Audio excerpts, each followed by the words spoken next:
ಓಂ ಗಂ ಗಣಪತಗೆ ನಮಃ. ಓಂ ಗುಂ ಗುರುಭ್ಯೋ ನಮಃ. ಗುರವೇ ರಾಘವೇಂದ್ರಾಯ ಭಾರತೀಯತಗೆ ನಮಃ. ಗುರುಭ್ಯೋ ನಮಃ. ಓಂ ಯೋ ಮಾ ಆಗ್ನೇ ಭಾಗಿನಗಂ ಸಂತಮಥಾ ಭಾಗಂಚಿಕೆ ರಶತಿ ಅಭಾಗಮಗ್ನೆ ತಂಕುರು ಮಾಮಗ್ನೆ ಭಾಗಿನಂಕುರು ಭಾಗ್ಯದೇವತಾಯೈ ನಮಃ. ಓಂ ಶನೇಶ್ಚರಾಯ ಶಾಂತಾಯ ಸರ್ವಾಭೀಷ್ಟಪ್ರದಾಯಿನೇ ಶರಣ್ಯಾಯ ವರೇಣ್ಯಾಯ ಖಗೇಶಾಯ ನಮೋ ನಮಃ. ಓಂ ಶಂ ಶನೇಶ್ಚರಾಯ ನಮಃ. ವೀಕ್ಷಕರೆಲ್ಲರಿಗೂ ಸಹ ವಿಠಲ್ ಭಟ್ ಮಾಡುವಂತಹ ನಮಸ್ಕಾರ ಹಾಗೂ ಚಾನಲ್ಗೆ ಸ್ವಾಗತ. ಮೇಷರಾಶಿಯ ವೀಕ್ಷಕರೆಲ್ಲರಿಗೂ ಸಹ ಈ ಒಂದು ವಿಡಿಯೋ ಬಹಳ ಪ್ರಮುಖವಾಗಿರ್ತದೆ. ಯಾಕೆಂದರೆ ಶನಿ ಸಂಚಾರ ಆಗ್ತಾ ಇದೆ 29ನೇ ತಾರೀಕು ಮಾರ್ಚ್. ಸೊ ಶನಿಗ್ರಹ ಒಂದು ರಾಶಿಯಿಂದ ಇನ್ನೊಂದು ರಾಶಿಗೆ ಶನಿ ಸಂಚಾರ ಆಗಲಿಕ್ಕೆ 2.5 ವರ್ಷ ಹಿಡಿಸ್ತದೆ. ಸೊ ನಿಮ್ಮ ರಾಶಿಗಿಂದ ಹಿಂದಿನ ರಾಶಿ ಅಂತಂದರೆ ಮೀನ ರಾಶಿಗೆ ಶನಿ ಸಂಚಾರ ಆಗ್ತಾ ಇದೆ. ಸೊ ಸಾಡೆ ಸಾತಿ ಆರಂಭವಾಗ್ತಾ ಇದೆ ಮೇಷರಾಶಿಯವರಿಗೆ. ಸೊ ಅದ್ರ ಬಗ್ಗೆ ಈ ಒಂದು ವಿಡಿಯೋದಲ್ಲಿ ನಾನು ತಿಳಿಸ್ತೇನೆ, ಪರಿಹಾರ ತಿಳಿಸ್ತೇನೆ, ಎಲ್ಲ ವಿಚಾರವನ್ನು ಸುದೀರ್ಘವಾಗಿ ತಿಳಿಸ್ತೇನೆ. ಸೊ ದಯವಿಟ್ಟು ಪ್ರತಿಯೊಬ್ಬ ಮೇಷರಾಶಿಯವರಿಗೆ ಬಹಳ ಅನುಕೂಲವಾಗುವಂಥ ಬಹಳ ಪ್ರಮುಖವಾದಂತಹ ವಿಡಿಯೋ ಇದಾಗಲಿದೆ. ದಯವಿಟ್ಟು ವಿಡಿಯೋನ ಲೈಕ್ ಮಾಡಲಿಕ್ಕೆ ಮರಿಬೇಡಿ. ವಾಟ್ಸಪ್, ಫೇಸ್ಬುಕ್, ಮೆಸೆಂಜರ್ ಎಲ್ಲ ಕಡೆ, ಟೆಲಿಗ್ರಾಮ್ ಎಲ್ಲ ಕಡೆ ಈ ವಿಡಿಯೋನ ಶೇರ್ ಮಾಡಿ. ಪ್ರತಿಯೊಬ್ಬ ಮೇಷರಾಶಿಯವರಿಗೂ ಈ ವಿಡಿಯೋ ರೀಚ್ ಆಗಬೇಕು ಹಾಗೂ ಸಾಡೆ ಸಾತಿಯ ಬಗ್ಗೆ ಅವ್ರಿಗೂ ಒಂದು ಅರಿವು ಮೂಡಲಿ. ಸಾಡೆ ಸಾತಿಯ ಬಗ್ಗೆ ಸಂಪೂರ್ಣವಾದ ವಿಶೇಷ ವಿಚಾರಗಳನ್ನೆಲ್ಲ ವಿಡಿಯೋ ಮಾಡಿ ತಿಳಿಸಿದ್ದೇನೆ. ವಿಡಿಯೋ ಡಿಸ್ಕ್ರಿಪ್ಷನ್, ಇದೇ ವಿಡಿಯೋ ಡಿಸ್ಕ್ರಿಪ್ಷನ್ ಚೆಕ್ ಮಾಡಿಕೊಂಡ್ರೆ ನಿಮಗೆ ವಿಶೇಷ ಮಾಹಿತಿ ನಮ್ಮ ಚಾನಲ್ನಲ್ಲಿ ಖಂಡಿತವಾಗಿ ನಿಮಗೆ ಸಿಗಲಿದೆ. ಫೇಸ್ಬುಕ್ಕಲ್ಲಿ ನೋಡ್ತಾ ಇದ್ದೀರಾ, ನಮ್ಮ ಪೇಜ್ನ ಫಾಲೋ ಮಾಡಲಿಕ್ಕೆ ದಯವಿಟ್ಟು ಮರಿಬೇಡಿ. ಯೂಟ್ಯೂಬಲ್ಲಿ ನೋಡ್ತಿದ್ರೆ ಸಬ್ಸ್ಕ್ರೈಬ್ ಮಾಡ್ಕೊಂಡಿಲ್ವಾ, ಸಬ್ಸ್ಕ್ರೈಬ್ ಮಾಡ್ಕೊಂಡು ಬೆಲ್ ಬಟನ್ ಹೊತ್ಕೊಂಡು ಆಲ್ ಮಾಡ್ಕೊಳ್ಳಿ ನಮ್ಮ ಈ ಒಂದು ಚಾನಲನ್ನು. ನೋಡಿ, ಮೇಷರಾಶಿಯವರು ಬಹಳ ವಿಶೇಷವಾಗಿ ಗಮನಿಸಬೇಕಾಗಿರತಕ್ಕಂಥದ್ದು ಸಾಡೆ ಸಾತಿ ಸ್ಟಾರ್ಟ್ ಆಗಿದೆ. ಸೊ ಸಾಡೆ ಸಾತಿ ಸ್ಟಾರ್ಟ್ ಆಗುತ್ತೆ ಅಂದರೆ 29ನೇ ತಾರೀಕು ಈ 2025 ಮಾರ್ಚ್ 29ನೇ ತಾರೀಕು ಆರಂಭವಾಗುವಂಥ ಸಾಡೆ ಸಾತಿ ನಿಮಗೆ 2027ನೇ ಇಸ್ವಿ ಜೂನ್ 2ನೇ ತಾರೀಕು ನಿಮ್ಮ ರಾಶಿಗೆ ಅಂದರೆ ಜನ್ಮ ಶನಿ ಎನ್ನುವಂಥದ್ದು ಆರಂಭವಾಗುತ್ತೆ. ಅಲ್ಲಿ ತನಕ ಸಾಡೆ ಸಾತಿಯ ಮೊದಲನೇ 2.5 ವರ್ಷ ಮೊದಲನೇ ಭಾಗವಾಗಿರುತ್ತೆ. ನೋಡಿ, ನಿಮ್ಮ ರಾಶಿಗೆ ಹಿಂದಿನ ರಾಶಿಯಲ್ಲಿ 2.5 ವರ್ಷ, ನಿಮ್ಮ ರಾಶಿಯಲ್ಲಿ 2.5 ವರ್ಷ, ನಿಮ್ಮ ಮುಂದಿನ ಅಂದರೆ ನೆಕ್ಸ್ಟ್ ರಾಶಿಯಲ್ಲಿ 2.5 ವರ್ಷ, 2.5 ಮೂರು ಸೇರಿದ್ರೆ ಎಷ್ಟು 7.5. ಅದನ್ನೇ ನಾವು ಹಿಂದಿಯಲ್ಲಿ ಸಾಡೆ ಸಾತ್ ಅಂತ ಕರೆಯೋದು.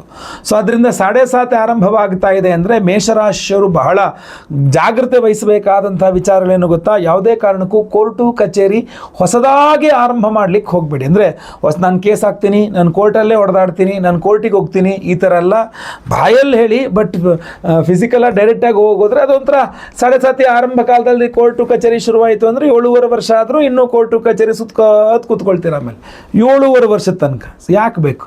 ಸೊ ಆದ್ದರಿಂದ ದಯವಿಟ್ಟು ಆ ವಿಚಾರಗಳಿಗೆ ಹೋಗಬೇಡಿ, ಆಯಿತಾ?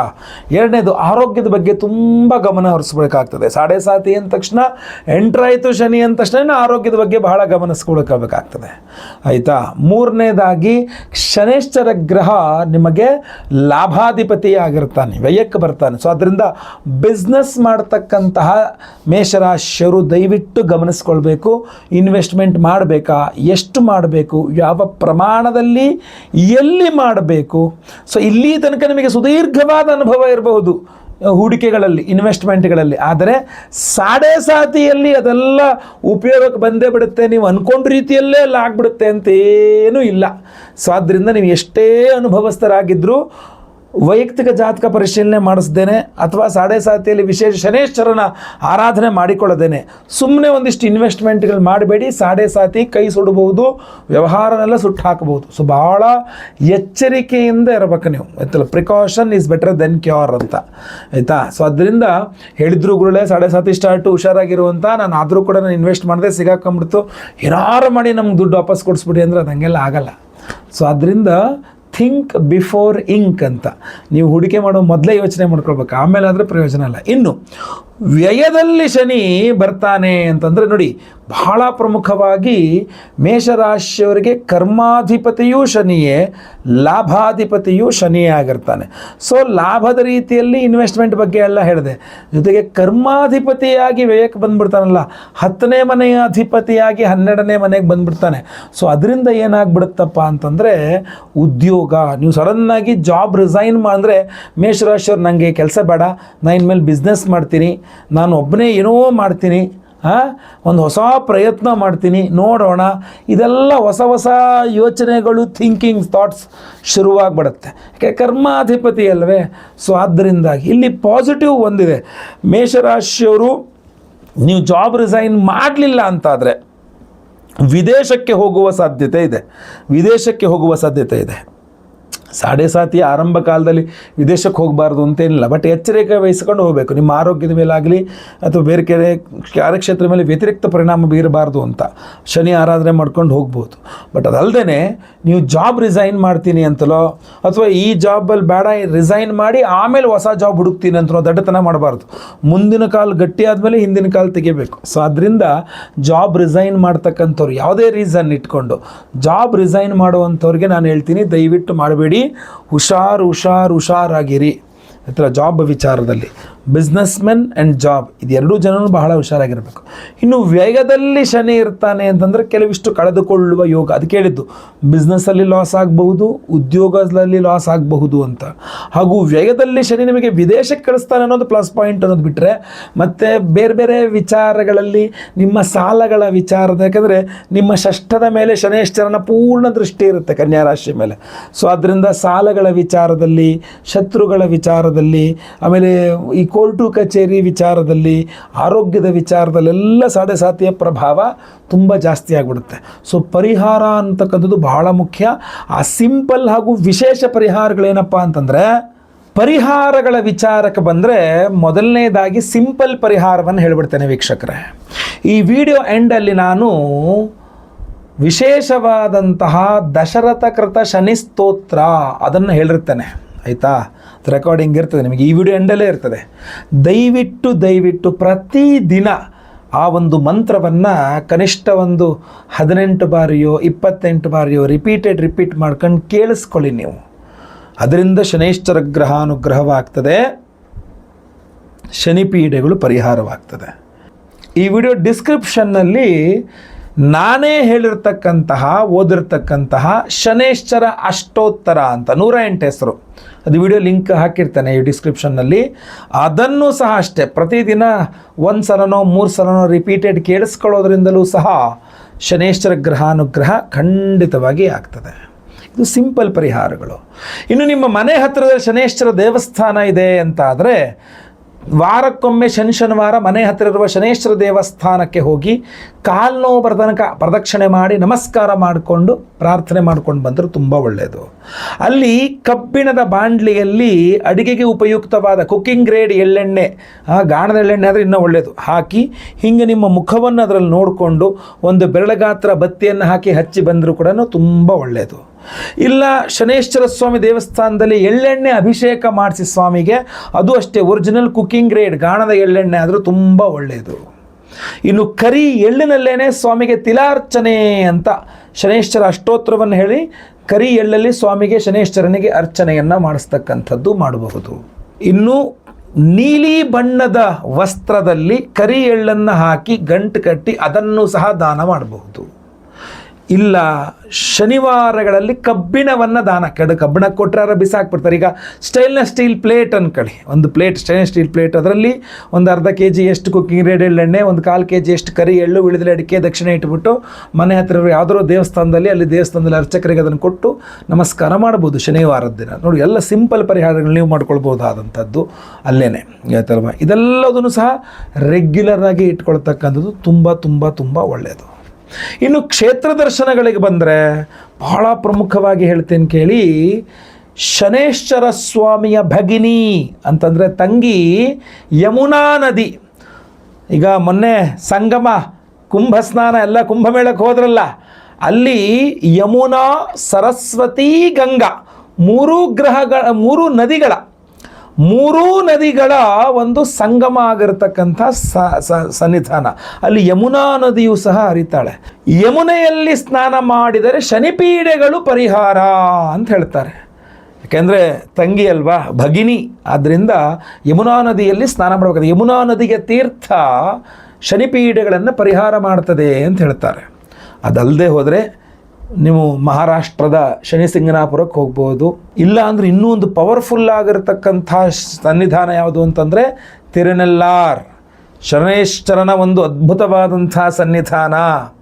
ದರ್ಭಾರಣ್ಯೇಶ್ವರ ಸ್ವಾಮಿ ಈಶ್ವರನ ಸನ್ನಿಧಾನ. ಶನೈಶ್ಚರ ಎಲ್ಲೂ ಸಹ ಸೋಲನ್ನು ಕಂಡವನಲ್ಲ, ಸೋಲಿಲ್ಲದ ಸರದಾರ ಶನೈಶ್ಚರ. ಅಂತಹ ಶನೈಶ್ಚರನ್ನ ಈಶ್ವರ ನಿಗ್ರಹಿಸಿದಂತಹ ಸ್ಥಾನ ಯಾವುದಪ್ಪ ಅಂತಂದರೆ ತಿರುನೆಲ್ಲಾರ್. ಅಲ್ಲಿ ನಳಚಕ್ರವರ್ತಿಗೂ ಸಹ ಮೋಕ್ಷವನ್ನು ಅಥವಾ ಶನೈಶ್ಚರ ಅನುಗ್ರಹವನ್ನು ಪಡೆದಂತಹ ಒಂದು ಸನ್ನಿಧಾನ. ಅದಕ್ಕೆ ಅದು ತಿರುನೆಲ್ಲಾರ್ ಅಂತಾರೆ ಕರೀತಾರಲ್ಲಿ. ಅಲ್ಲಿ ತೀರ್ಥ ಇದೆ, ನಳತೀರ್ಥ ಅಂತಲೇ ತೀರ್ಥ ಇದೆ. ಅಗಸ್ತ್ಯ ಮಹರ್ಷಿಗಳಿಂದ ಪ್ರತಿಷ್ಠಾಪಿತಗೊಂಡಂತಹ ದರ್ಭಾರಣ್ಯೇಶ್ವರ ಸ್ವಾಮಿಗೆ ಒಂದು ಸನ್ನಿಧಾನ ಇದೆ, ಈಶ್ವರನ ಸನ್ನಿಧಾನ. ಪ್ರಪಂಚದಲ್ಲಿ ಎಲ್ಲೋದ್ರೂ ಶನಿಪೀಡೆ ಪರಿಹಾರ ಆಗುತ್ತೋ ಇಲ್ವೋ, ನೀವು ತಿರುನೆಲ್ಲಾರ್ಗೆ ಹೋಗಿ ಈಶ್ವರನಿಗೆ ಒಂದು ಪ್ರಾರ್ಥನೆಯನ್ನು ಮಾಡಿಕೊಂಡು ಬಂದರೆ, ಈಶ್ವರನ ಪ್ರಸಾದವನ್ನು ಪಡೆದು ಬಂದರೆ, ಆ ಒಂದು ದರ್ಭಾರಣ್ಯೇಶ್ವರ ಸನ್ನಿಧಾನದಲ್ಲಿ ನಳತೀರ್ಥದಲ್ಲಿ ನೀವೇನಾದರೂ ಆ ತೀರ್ಥ ಪ್ರೋಕ್ಷಣೆಯನ್ನು ಮಾಡಿಕೊಂಡು ಬಂದರೂ ಸಹ ನಿಮಗೆ ಶನಿಪೀಡೆಗಳು ಪರಿಹಾರವಾಗಿ ಒಂದು ಈಶ್ವರ ಶನೈಶ್ಚರನ ನಿಗ್ರಹ ಮಾಡ್ತಾನೆ. ಅಂದರೆ ಶನಿಪೀಡೆಗಳನ್ನೆಲ್ಲ ನಿಗ್ರಹ ಮಾಡ್ತಾನೆ ಶನೈಶ್ಚರ ಅಂತ ಹೇಳ್ತಾರೆ. ಪುರಾಣ ಪ್ರಸಿದ್ಧವಾಗಿರ್ತಕ್ಕಂಥ, ನಾನು ಹೇಳ್ತಿರುವಂಥದ್ದಲ್ಲ. ಸೊ ಅದರಿಂದ ಈ ತರಹ ನೀವು ಕ್ಷೇತ್ರ ದರ್ಶನಗಳನ್ನು ನೀವು ಮಾಡ್ಬೋದಿಲ್ಲ, ನಿಮ್ಮ ಪರವಾಗಿ ನಾವು ಮಾಡ್ತಾ ಇದ್ದೇನೆ, ನಾನೇ ಮಾಡಿದ್ದೇನೆ. ಏನಪ್ಪ ಅಂತಂದರೆ ನಿಮ್ಮೆಲ್ಲರ ಒಂದು ಶನಿಪೀಡೆಗಳ ಪರಿಹಾರಕ್ಕೋಸ್ಕರ ಒಂದು ವಿಶೇಷವಾಗಿ ನಾವು ಈ ಒಂದು ಅಮಾವಾಸ್ಯೆಯ ದಿವಸ ಪರ್ವಕಾಲ ಮಾರ್ಚ್ 29ನೇ ತಾರೀಕು ಮಹಾಸೂರ್ಯಗ್ರಹಣ, ಅವತ್ತೇ ಶನಿ ಸಂಚಾರ. ಈ ಬಾರಿ ಅಮಾವಾಸ್ಯೆ ಸೂರ್ಯಗ್ರಹಣದ ದಿವಸವೇ ಶನೈಶ್ಚರ ಗ್ರಹ ಕುಂಭರಾಶಿಯಿಂದ ಮೀನರಾಶಿಗೆ ಸಂಚಾರ ಆಗ್ತಾ ಇರತಕ್ಕಂಥದ್ದು. ಸೊ ಅವತ್ತಿನ ದಿವಸವೇ ನಾವು ಸಹಸ್ರ ಶನಿ ಶಾಂತಿ ಹೋಮ 1008 ಸಂಖ್ಯೆಯಲ್ಲಿ ವಿಶೇಷವಾಗಿ ಶನೈಶ್ಚರನಿಗೆ ಹೋಮವನ್ನು ಮಾಡ್ತಾ ಇದ್ದೇವೆ. ಇಂತಹ ಒಂದು ಅದ್ಭುತವಾದ ಶನಿಶಾಂತಿ ಹೋಮದಲ್ಲಿ ದಯವಿಟ್ಟು ನೀವು ಯಾರು ವೀಕ್ಷಕರು ನೋಡ್ತಾ ಇದ್ದೀರಾ, ಸಂಕಲ್ಪ ಸೇವೆಗೆ ಹೆಸರು ಕೊಟ್ಕೊಳ್ಬಹುದು. ಪ್ರತಿಯೊಬ್ಬ ಸಂಕಲ್ಪ ಸೇವಾ ಕರ್ತೃಗಳಿಗೆ ವಿಶೇಷವಾಗಿ ಅಭಿಮಂತ್ರಿತ ನೀಲವರ್ಣ ಯಾವುದಪ್ಪ ಒರಿಜಿನಲ್ ಬ್ಲೂ ಸಫೈರನ್ನು ಕೊಡ್ತಾ ಇದ್ದೇವೆ.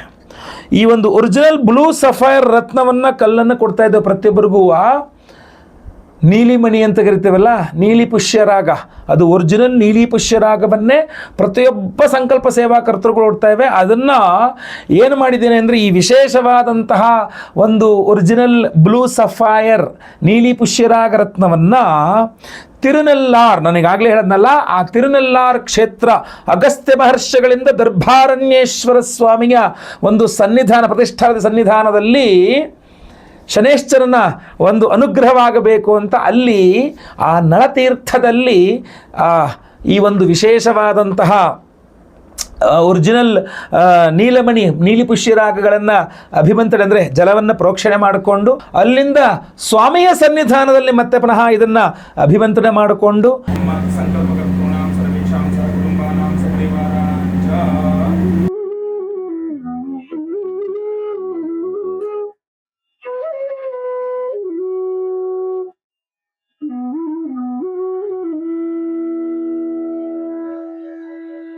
ನಿಮಗೆ ಗೊತ್ತಿದೆಯೋ ಇಲ್ವೋ, ನಾನು ಕೂಡ ತ್ರಿವೇಣಿ ಸಂಗಮಕ್ಕೆ ಹೋಗಿದ್ದೆ. ತ್ರಿವೇಣಿ ಸಂಗಮಕ್ಕೆ ಸ್ನಾನಕ್ಕೆ ಹೋದಾಗ ಸಪ್ರೇಟಾಗಿ ಕೇವಲ ಯಮುನಾ ನದಿಯ ತೀರ್ಥವನ್ನೇ ಸಪ್ರೇಟಾಗಿ ತಗೊಂಬಂದಿದ್ದೆ. ಆ ಯಮುನಾ ನದಿಯ ತೀರ್ಥವನ್ನು ಹಾಗೇ ಇಟ್ಕೊಂಡಿದ್ದೆ. ಯಾಕೆ ಸಪ್ರೇಟಾಗಿ ಇಟ್ಕೊಂಡಿದ್ದೆ? ಅದು ತ್ರಿವೇಣಿ ಸಂಗಮದ ಜಲ ಅಲ್ಲ, ಪ್ಯೂರ್ ಯಮುನಾ ನದಿಯ ಒಂದು ಶುದ್ಧವಾದ ಯಮುನಾ ನದಿಯ ಒಂದು ಜಲವನ್ನು ಒಂದು ಕ್ಯಾನ್ ತುಂಬ ತಂದಿಟ್ಕೊಂಡಿದ್ದೆ. ಆ ಜಲದಿಂದಲೇ ಈ ಒಂದು ವಿಶೇಷವಾದಂತಹ ನೀಲಿ ಪುಷ್ಯರಾಗ ರತ್ನ ಮಣಿಗಳನ್ನು ನಾವು ರುದ್ರಾಭಿಷೇಕ ಮಾಡಿ ಎನರ್ಜೈಸ್ ಮಾಡ್ತೇವೆ. ಸೊ ಆದ್ದರಿಂದ ದರ್ಭಾರಣ್ಯೇಶ್ವರ ಸನ್ನಿಧಾನ, ತಿರುನೆಲ್ಲಾರ್ ನಮ್ಮ ನಳ ಒಂದು ತೀರ್ಥ ಇರತಕ್ಕಂಥ ಒಂದು ಸನ್ನಿಧಾನ, ಶನೈಶ್ಚರ ಸನ್ನಿಧಾನದಲ್ಲಿ ಎನರ್ಜೈಸ್ ಆಗಿ ಬಂದಂತಹ ಈ ವಿಶೇಷವಾದ ನೀಲಿಮಣಿಯನ್ನು ಮತ್ತೆ ಪುನಃ ನಾವು ವಿಶೇಷವಾಗಿ ಯಮುನಾ ನದಿಯ ಜಲದಲ್ಲಿ ಅಭಿಷೇಕಾದಿಗಳನ್ನು, ರುದ್ರಾಭಿಷೇಕಾದಿಗಳನ್ನು ಮಾಡಿ ಮತ್ತೆ ಪುನಃ ಎನರ್ಜೈಸ್ ಮಾಡ್ತೇವೆ. ಈ ಒಂದು ವಿಶೇಷವಾದಂತಹ ನೀಲಿ ಮಣಿಯನ್ನು ಪ್ರತಿಯೊಬ್ಬರಿಗೂ ಸಹ ಕಳಿಸ್ಕೊಡ್ತಾ ಇದ್ದೇವೆ. ಇದನ್ನು ನೀವೆಲ್ಲ ಧಾರಣೆ ಮಾಡ್ಕೊಳ್ಳಿ ಅಂತ ನಾನು ಹೇಳಲ್ಲ, ಉಂಗ್ರ ಸ್ವರೂಪವಾಗಿ ಕಳಿಸ್ಕೊಡ್ತಾ ಇದ್ದೇನೆ, ಯಾಕೆಂದರೆ ಸ್ವಲ್ಪ ನಿಮಗೆ ಇಟ್ಕೊಳ್ಳಿಕ್ಕೆ ಅನುಕೂಲವಾಗಲಿ ಅಂತ. ಇದನ್ನು ನೀವೇನು ಮಾಡಬೇಕು, ಪ್ರತಿಯೊಬ್ಬರು ಸಹ ಹೇಳ್ತಾನೆ, ಒಂದು ಚಿಕ್ಕದೊಂದು ಸ್ಟೀಲ್ ಒಂದು ಚಿಕ್ಕ ಪ್ಲೇಟ್ ಅಥವಾ ಕಪ್ ಇಟ್ಕೊಳ್ಳಿ, ಒಂದು ಕಪ್ ಅಂತೀವಲ್ಲ ಈ ಥರ ಒಂದು ಚಿಕ್ಕ ಕಪ್ಪು. ಸೊ ಅದರ ಒಳಗೆ ಈ ಒಂದು ಉಂಗುರವನ್ನು ಅಥವಾ ಈ ನೀಲಿ ಮಣಿಯನ್ನು ಅದರ ಒಳಗಡೆ ಹಂಗೆ ಇಟ್ಕೊಂಬಿಡಿ. ಇಟ್ಟು ಅದರ ತುಂಬ ಜಲವನ್ನು ತುಂಬಿ, ನೀರನ್ನು ತುಂಬಿ ನಿಮ್ಮ ದೇವರ ಮನೇಲಿ ಇಟ್ಕೊಳ್ಬಹುದು. ಆ ಜಲವನ್ನು ನೀವು ಪ್ರೋಕ್ಷಣೆಯನ್ನು ಮಾಡಿಕೊಳ್ಬಹುದು, ಆಯ್ತಲ್ವಾ? ಆ ತುಳಸಿಯಲ್ಲಿ ಆ ಜಲ ಪ್ರೋಕ್ಷಣೆಯನ್ನು ಮಾಡಿಕೊಳ್ತಕ್ಕಂಥದ್ದು. ಹಾಗೂ ನೀವು ಇದನ್ನು ಧಾರಣೆ ಮಾಡ್ಕೊಳ್ಳಿ ಬೆರಳಲ್ಲಿ ಅಂತ ನಾನು ಹೇಳೋದಿಲ್ಲ. ನಿಮ್ಮ ಪರ್ಸಲ್ಲಿರಬಹುದು, ನಿಮ್ಮ ಪಾಕೆಟಲ್ಲಿರಬಹುದು, ನಿಮ್ಮ ಜೊತೆಗಲ್ಲಿ, ಗೊತ್ತಾಯ್ತಲ್ವಾ? ಈ ಒಂದು ನೀಲಿ ಮಣವನ್ನು ಒಂದು ಪಾಕೆಟಲ್ಲಿ ಇಟ್ಕೊಂಡ್ರೂ ಸಾಕು. ನೀವು ಇದನ್ನು ಧಾರಣೆ ಮಾಡ್ಕೊಳ್ಬೇಕು ಅಂತ ನಾನು ಹೇಳೋದೇ ಇಲ್ಲ. ಯಾಕೆಂದರೆ ನಿಮ್ಮ ಬಹಳಷ್ಟು ಜನಕ್ಕೆ ಗೊತ್ತಿದೆ, ಜಾತಕಾನುಸಾರವಾಗಿ ರತ್ನಧಾರಣೆಗಳನ್ನು ಮಾಡ್ಕೊಳ್ತಕ್ಕಂಥದ್ದು. ಇದನ್ನು ನೀವು ಇಟ್ಟುಕೊಂಡ್ರೆ ಸಾಕು, ನೀವು ಇದನ್ನು ಧಾರಣೆ ಮಾಡಬೇಕು ಅಂತಿಲ್ಲ. ಬಹಳಷ್ಟು ಜನ ಕೇಳ್ತಾರೆ, ಸ್ವಾಮಿ ಇದನ್ನ ಹಾಕೊಂಡು ನಾನ್ ವೆಜ್ ತಿನ್ಬೋದಾ, ಇದನ್ನ ಹಾಕೊಂಡು ಆಸ್ಪತ್ರೆಗೆ ಹೋಗ್ಬೋದಾ, ಇದನ್ನ ಹಾಕೊಂಡು ಎಲ್ಲೋ ಒಂದು ಕಡೆ ಸೂತ್ಕ ಇರ್ತದೆ, ಭಾಳ ಲೇಡೀಸು ನಾವು ಪೀರಿಯಡ್ಸ್ ಆಗ್ತೀವಿ ಹಾಕ್ಕೋಬೋದಾ ಇತ್ಯಾದಿಗಳು ಬಹಳಷ್ಟು ಜನ ಇರ್ತದೆ. ಅದರಿಂದ ನಾನು ಇದನ್ನು ಯಾರಿಗೂ ಸಹ ಧಾರಣೆಯ ಬಗ್ಗೆ ಹೇಳ್ತಾನೆ ಇಲ್ಲ. ಇದನ್ನು ನೀವು ಇಟ್ಕೊಳ್ಳಿ ಅಂತ ಹೇಳ್ತಾ ಇದ್ದೀನಿ. ಪ್ರತಿಯೊಬ್ಬರೂ ಸಹ ಇದನ್ನು ಶೇಖರಿಸಿ ಇಟ್ಕೊಂಡಿರ್ತಕ್ಕಂಥ ನಿಮಗೋಸ್ಕರ ಸಪ್ರೇಟಾಗಿ ನೀವು ಇಟ್ಕೊಳ್ಬಹುದು. ಇದನ್ನು ಬಹಳಷ್ಟು ಜನ ಬೇಕಾದ್ರೆ ದಾರ ಕಟ್ಕೊಂಡು ಕುದಿಗೆಲ್ ನೇತಾಕೊಂಡವರು ಸಹ ಇದ್ದಾರೆ, ಒಳಗಡೆ ಇರ್ತದೆ ಅನ್ನೋ ಲೆಕ್ಕದಲ್ಲಿ. So no problem. ಬಟ್ ಈ ಒಂದು ವಿಶೇಷವಾದಂತಹ ನೆನಪಿಟ್ಕೊಳ್ಳಿ, ಯಮುನಾ ನದಿಯ ತೀರ್ಥದಲ್ಲಿ, ನಳತೀರ್ಥದಲ್ಲಿ, ದರ್ಭಾರಣ್ಯೇಶ್ವರ ಸ್ವಾಮಿಗೆ ಸನ್ನಿಧಾನದಲ್ಲಿ, ತಿರುನೆಲ್ಲಾರ್ ಶನೈಶ್ಚರನ ಸನ್ನಿಧಾನದಲ್ಲಿ ವಿಶೇಷವಾಗಿ ಅಭಿಮಂತ್ರಿತ ಈ ಒಂದು ವಿಶೇಷವಾದ ಒರಿಜಿನಲ್ ನೀಲಿಮಣಿ, ಒರಿಜಿನಲ್ ಬ್ಲೂ ಸಫೈರ್, ಈ ಒಂದು ರತ್ನವನ್ನು ನಾವು ಮಾರ್ಚ್ 29ನೇ ತಾರೀಕು ಶನಿವಾರ ಮಹಾಸೂರ್ಯಗ್ರಹಣ ಅಮಾವಾಸ್ಯೆ ಪರ್ವಕಾಲದಂದು ಸಹಸ್ರ ಶನಿಶಾಂತಿ 1008 ಸಂಖ್ಯೆಯಲ್ಲಿ ಶನೈಶ್ಚರನಿಗೆ ವಿಶೇಷವಾಗಿ, ಇನ್ನೂ ಹಲವಾರು ಹೋಮಗಳಿರುತ್ತೆ, ಅದ್ರ ಜೊತೆಗೆ ವಿಶೇಷವಾಗಿ ಶನಿಶಾಂತಿ ಹೋಮವನ್ನು ಮಾಡಿ ನಿಮಗೆ ಎನರ್ಜೈಸ್ ಮಾಡಿ ಕಳಿಸ್ಕೊಡ್ತಾ ಇದ್ದೇವೆ. ದಯವಿಟ್ಟು ಪ್ರತಿಯೊಬ್ಬರು ಯಾರ್ಯಾರು ನೋಡ್ತಾ ಇದ್ದೀರಾ, ಒನ್ಸ್ ಇನ್ 2.5 years, 2.5 ವರ್ಷಕ್ಕೆ ಒಮ್ಮೆ ಬರುವಂತಹ ಸದವಕಾಶ ಇದು. ಪಂಚಮ ಶನಿ, ಅಷ್ಟಮ ಶನಿ, ಅರ್ಧಾಷ್ಟಮ ಶನಿ, ಸಾಡೆ ಸಾತಿ, ವಿಶೇಷ ಶನಿ ದೃಷ್ಟಿ, ಆ ಶನೀಶ್ವರನ ಶುಭಫಲ ಮೇಷಾದಿ ಮೀನರಾಶಿಯ ಪರ್ಯಂತ ಪ್ರತಿಯೊಂದು ರಾಶಿಯವರಿಗೂ ಶನಿಪೀಡೆ ಪರಿಹಾರವಾಗಿ ಶನೇಶ್ವರ ಅನುಗ್ರಹವಾಗಬೇಕು ಅನ್ನುವ ದೃಷ್ಟಿಯಿಂದ ಅತ್ಯಂತ ಕಾಸ್ಟ್ಲಿ ರತ್ನ ಒರಿಜಿನಲ್ ಬ್ಲೂ ಸಫೈರನ್ನು ನಿಮಗೆಲ್ಲರಿಗೂ ಸಹ ನಾವು ಸಂಕಲ್ಪ ಸೇವಾ ಪ್ರಸಾದವಾಗಿ ಕೊಡ್ತಾ ಇದ್ದೇವೆ. ಸ್ಕ್ರೀನ್ ಮೇಲೆ ಕಾಣುವಂಥ ನಂಬರ್ಗೆ ನಿಮ್ಮ ಹೆಸರು, ಗೋತ್ರ ಗೊತ್ತಿದ್ರೆ ಗೋತ್ರ, ನಕ್ಷತ್ರ ಗೊತ್ತಿದ್ರೆ ನಕ್ಷತ್ರ, ನಿಮ್ಮ ರಾಶಿ ಯಾವುದು, ನಿಮ್ಮ ರಾಶಿ ಹಾಗೂ ನಿಮ್ಮ ವಿಳಾಸವನ್ನು ಸ್ಕ್ರೀನ್ ಮೇಲೆ ಕಾಣುವಂಥ ನಂಬರ್ಗೆ ಬೇಗ ವಾಟ್ಸಪ್ ಮಾಡ್ಕೊಳ್ಳಿ. ಎಲ್ಲರಿಗೂ ಸಹ ಒಳ್ಳೆಯದಾಗಲಿ. ಲೈವಲ್ಲಿ ನಿಮ್ಮ ಹೆಸರು ಸಂಕಲ್ಪ ಮಾಡ್ತೇನೆ ನಾನೇ. ಎಲ್ಲ ಹೋಮಗಳನ್ನು ಲೈವ್ ನೋಡ್ತೀರಾ.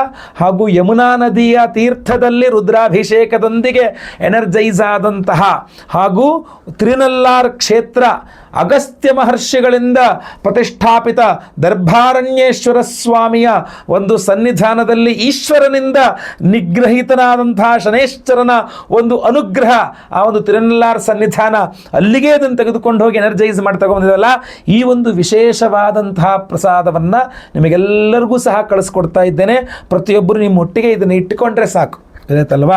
ಇನ್ನು ಧಾರಣೆ ಮಾಡೋರು ಅವ್ರಿಗೆ ಬಿಟ್ಟಂಥ ವಿಚಾರ. ಇನ್ನು ಕೆಲವರು ಇದನ್ನು ನೀವು ಧಾರಣೆ ಮಾಡಲೇಬೇಕು ಅಂದರೆ ನೀವು ಬೆಳ್ಳಿಯಲ್ಲಿ ಮತ್ತೆ ಪುನಃ ನೀವು ಮಾಡಿಸ್ಕೊಳ್ಳಿ, ಒರಿಜಿನಲ್ ಸಿಲ್ವರ್ನಲ್ಲಿ ನೀವು ಮಾಡಿಸ್ಕೊಳ್ಬೋದು, ಗೋಲ್ಡಲ್ಲಿ ಬೇಡ, ಸಿಲ್ವರ್ನಲ್ಲಿ ಮಾಡಿಸ್ಕೊಳ್ಳಿ. ಎಲ್ಲರೂ ಗಟ್ಟಿಯಾಗಿ ನೀವು ಮಾಡಿಸ್ಕೊಳ್ಬಹುದು ಬೇಕಾದಂಥವರು. ಇನ್ನುಳಿದವರು ಹಾಗೆ ಅದನ್ನು ಇಟ್ಕೊಳ್ಳಿ.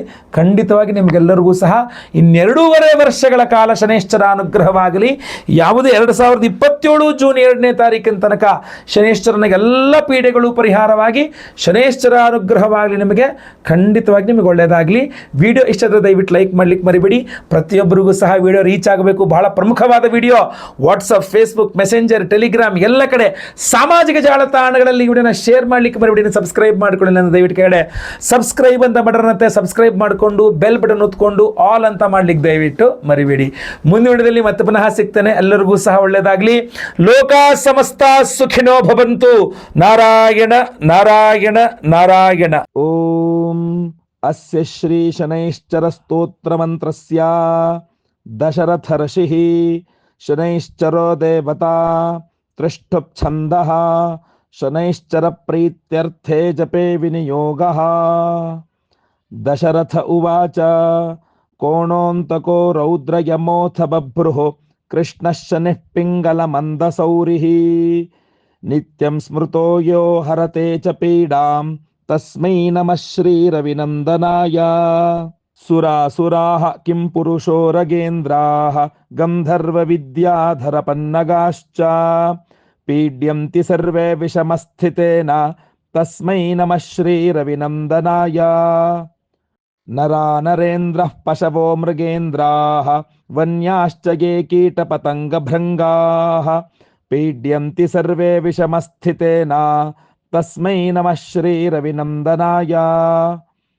देशाश्च दुर्गाणि वनानि यत्र सेनानिवेशाः पुर्पत्तनानि पीड्यन्ति सर्वे विषमस्थितेन तस्मै नमः श्रीरविनन्दनाय। तिलैर्यवैर्माशगुडान्नदानैः लोहेन नीलाम्बरदानतो वा प्रीणाति मन्त्रैर्निजवासरे च तस्मै नमः श्रीरविनन्दनाय। प्रयागकूले यमुनातटे च सरस्वती पुण्यजले गुहायां यो योगिनां ध्यानगतोऽपि सूक्ष्मः तस्मै नमः श्रीरविनन्दनाय। अन्यप्रदेशात् स्वगृहं प्रविष्टः तदीयवारे स नरः सुखी स्यात् गृहात् गतो यो न पुनः प्रयाति तस्मै नमः श्रीरविनन्दनाय। सृष्टा स्वयं भूर्भुवनत्रयस्य त्राता हरीशो हरते पिनाकी एकस्त्रिधारुग्यजुस्साममूर्तिः तस्मै नमः श्रीरविनन्दनाय। शन्यष्टकं यः प्रगतः प्रभाते नित्यं सुपुत्रैः पशुबान्धवैश्च पठेत्तु सौख्यं भुवि भोगयुक्तः प्राप्नोति निर्वाणपदं तदन्ते। कोणस्थः पिङ्गलो बभ्रुः कृष्णो रौद्रोऽन्तको यमः सौरिः शनैश्चरो मन्दः पिप्पलादेन संस्तुतः एतानि दश नामानि प्रातरुत्थाय यः पठेत् शनैश्चरकृता पीडा न कदाचित् भविष्यति इति श्री दशरथकृत श्री शनैश्चराष्टकं सम्पूर्णम्। ॐ शं शनैश्चराय नमः।